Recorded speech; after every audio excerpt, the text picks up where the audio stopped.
Este gesto, además de un deporte y una afición, es un motor económico en Aragón. Entre los aficionados a la pesca principalmente están los aragoneses, 9 de cada 10, aunque en busca de carpas, siluros o truchas llegan desde otros puntos de España hasta el mar de Aragón, el Pirineo o los ríos de la provincia de Teruel. Para nosotros, el tema de pesca es vertebrar el territorio aragonés.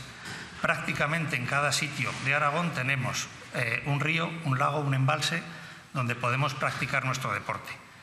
Y eso nos puede conllevar un rendimiento económico y social bastante elevado. Un viaje para pescar en Aragón significa gasto en alojamientos, contratación de guías, adquisición de material, combustible.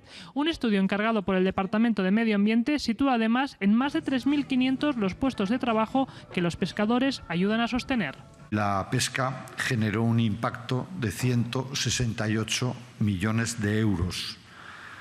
Cada pescador se calcula en el estudio que gasta anualmente en esta actividad 3.500 euros y aporta al sector turístico aragonés un poco menos de 25 millones de euros. Además del impacto económico, el estudio destaca el impacto reputacional sobre la imagen de Aragón como un territorio asociado a la naturaleza.